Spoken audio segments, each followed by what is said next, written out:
ছুটির দিনে দুই ভাই একসাথে হয়ে বের হয়ে গেলাম কোনো এক অজানার উদ্দেশ্যে। কোথায় যাব সেটা ভাবতেছি।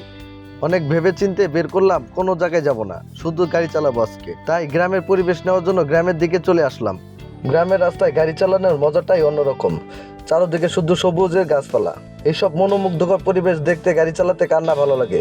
আপনাদের গ্রামের রাস্তায় কার কার গাড়ি চালাতে ভালো লাগে অবশ্যই কমেন্ট করে জানাবেন। আমি এখন যে রাস্তা দিয়ে যাচ্ছি এটা আমার সবচেয়ে পছন্দের একটা রাস্তা। আমি দিনে একবার হলেও এই রাস্তা দিয়ে গাড়ি চালানোর চেষ্টা করি।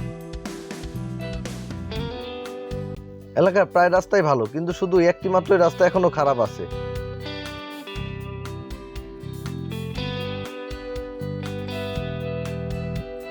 আমি যে রাস্তা দিয়ে যাচ্ছি এটি হলো বিন্তানের রাস্তা।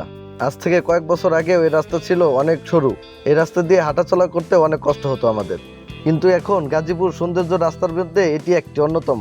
এখন নানান জায়গা থেকে নানান মানুষ এই রাস্তার সৌন্দর্য উপভোগ করার জন্য আসে, শুধু এই রাস্তার পরিবেশটা উপভোগ করার জন্য। সন্ধ্যার পরে এই রাস্তায় হয়ে যায় এখন একটা মিলন মেলা।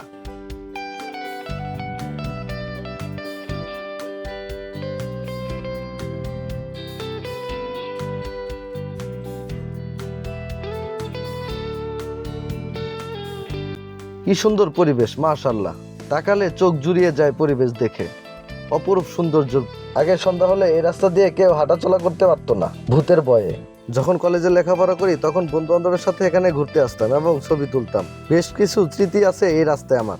তখন এত সুন্দর রাস্তা হয়নি, তখন ইটের সোলিং ছিল। তখন কোনো গাড়ি ছিল না, আমাদের হেঁটে আসতে হতো এই রাস্তায়।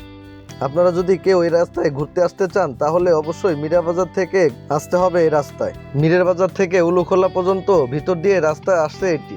আপনারা চাইলে ঘুরে যেতে পারেন এই রাস্তায়। আশা করি কারো খারাপ অভিজ্ঞতা হবে না এখানে।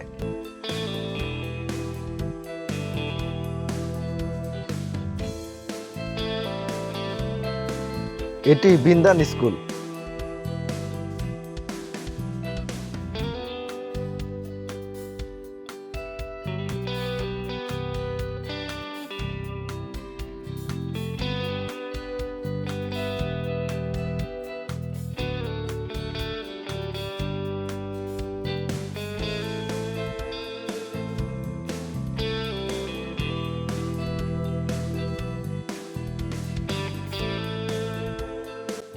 দেখতে দেখতে রাস্তার শেষ প্রান্তে চলে আসলাম। এটি হলো উলুখোলা ব্রিজ। গাজীপুর বাইপাস মহাসড়কের কাজ চলতেছে, যার কারণে রাস্তার অনেক জায়গায় ভাঙাচোরা।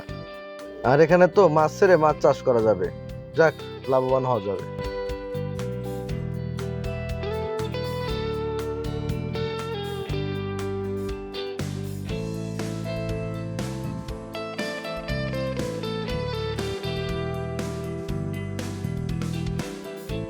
উলুখোলা ব্রিজের উপর থেকে পরিবেশটা দেখার মতো।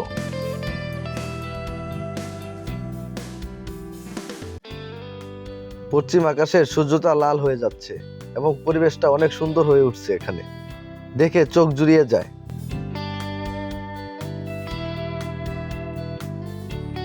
রাস্তা বন্ধ থাকার কারণে ভাইকে বললাম, নাম, গাড়িটা ঘুরে নিয়ে আসি।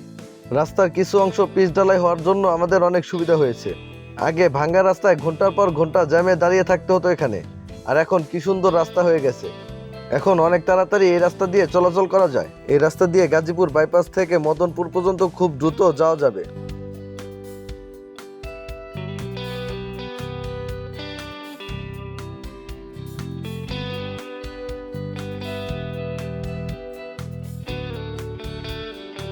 কোনো সিগন্যাল না দিয়ে হুট করে চলে আসলো আমার গাড়ির সামনে।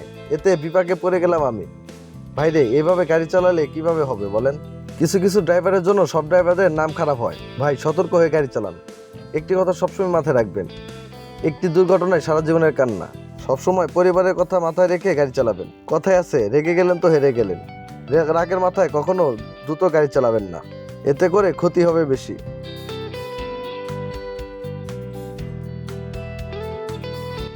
আমরা যে রাস্তা দিয়ে যাচ্ছি এটি কিন্তু আসলে মূল রাস্তা না, মূল রাস্তা মাঝখান দিয়ে। কাজের সুবিধার্থে দুই পাশে দুইটা লেন করে দিছে গাড়ি চলাচলের জন্য। এখন কারো ভোগান্তিতে ভুগতে হয় না।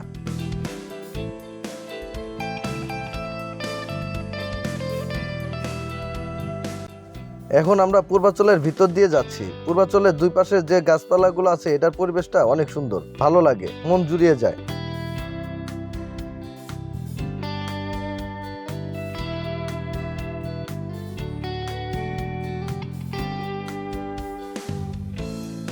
এখানে এসে মনে হচ্ছে আমরা ধুলা রাজ্যে ঢুকে গেছি।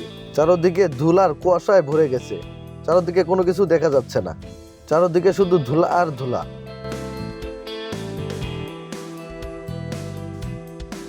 ভালো রাস্তা শেষ করে এখন আসলাম ভাঙা রাস্তায়। এই রাস্তার যে বেহাল অবস্থা, আমি ভাবতেছি গাড়ি কিভাবে চালাবো, আর গাড়ি চালালেও রাতে ঘুমাতে পারবো কিনা এটা নিয়ে সন্দেহ হচ্ছে আমার। এই রাস্তায় গাড়ি চালানোর যে ঝাঁকিটা, এটা সহ্য করতেই শেষ জীবনটা। তারপরেও ঘুরতে আসছি বলে কথা। এখন এই সমস্ত রাস্তা থেকে ভয় পেলে কি ঘোরা বাদ দেওয়া যাবে? ঘুরতে গেলে অনেক কিছুই সহ্য করতে হয়। আমার ছোট ভাই পিছনে বসে থেকে বলতেছে, ভাই রাস্তাটা ভালোই লাগতেছে, এরকম রাস্তায় গেলে ঘুম পাবে না কখনো। আমি ওর কথা শুনে হাসতেছি।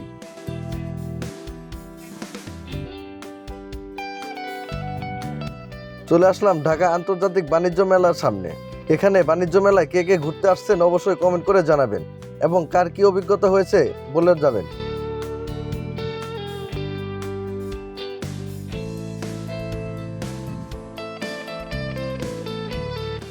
সামনে কাঞ্চন ব্রিজ।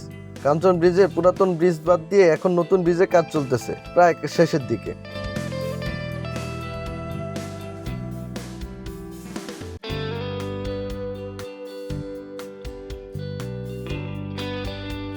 এখন যে রাস্তা দিয়ে যাচ্ছি সেটি হলো রূপগঞ্জ রূপসীর রাস্তা। এই রাস্তা দিয়ে যাচ্ছি আর ভাবতেছি যে এই পর্যন্ত যখন এসে পড়লাম তখন কারোর সাথে দেখা করেই যাই। তাই ভাবতে ভাবতে কাকে ফোন দেওয়া যায়, শেষমেশে একজনকে ফোন দিয়ে তার সাথে দেখা করার জন্য রওনা হলাম।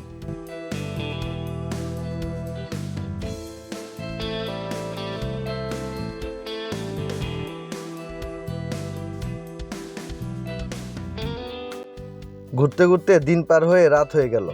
এখন আমরা আছি হাতির ঝিলে। এখন বাজে রাত 4টা।